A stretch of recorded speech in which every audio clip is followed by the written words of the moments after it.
crept into the 8 on the back of a nail-biting victory over the Swans last week, and with the bye in the final round simply need to keep winning. While the Dogs' destiny may be out of their hands, but will be looking to spoil the Bombers' September aspirations. Their skipper drawing first blood. Watson steals it and goals to get his team kick-started. The Bombers with the first 2 at Etihad before Barry Hall marked in front. No problem there for Barry Hall. The Bombers, though, were able to keep the Dogs at bay with Fletcher at the back and up forward, totally dominating. Last week, Remus, 7 in his last 2 games, and he's on the board here. It's a beauty. The Dogs had few answers to the Bombers and were punished on the scoreboard, with Hurley getting a double. Hurley's on his own here. He kicks into the goal square. Thank you very much.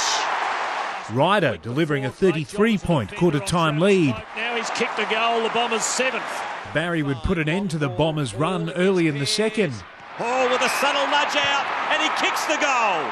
He joined Peter Hudson and Wayne Carey on the all-time goal scorers list with that one. At the other end, though, a brain snap cost the Dogs dearly. Oh, down he goes. Now, is the ball going to be given back to Davey for another shot? Yes, it is. 2 to Davey. Wood given a spell on the pine to cool off, yet it seemed to spark the Dogs with back-to-back goals.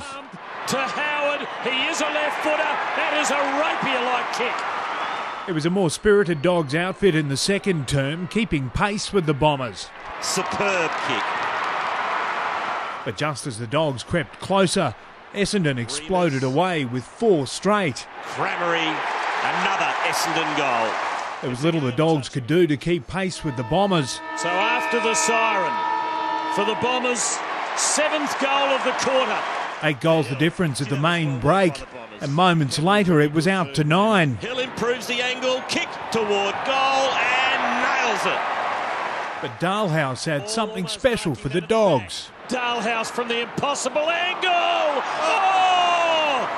What a beauty by the youngster. It'd spark a run for the Dogs, with Dalhouse the shining light. Dalhouse, the spark. Oh, brilliant again. He gives it off this time, gets it back from Jones. Sensational! The Dogs had totally transformed the game in the third quarter. And Ward kicks another! James Hird needed to come up with some answers, and his Bombers would respond, getting one back through Hill. The next, though, taking the wind right out of the Dogs' sails. Humphries to run in, sidestep and goal. The Dogs would get off to a flying start in the final term. It is beautifully marked by Griffin, and Hall gets his 5th. The Bombers looked able to handle everything thrown at them. Here's Hurley, nice little sidestep, lines up for his 4th. Magnificent goal. He loves it too. The Dogs would again draw to within 30 points before Dale Morris suffered an horrific compound fracture of the lower leg. That's horrendous. It just makes you squirm in the stomach, doesn't it? It would provide the Bombers with time to collect themselves and finish the job. And they're well and truly home now. Essendon looking more and more like a finals contender. Davey could kick a 4th. He could, and he does.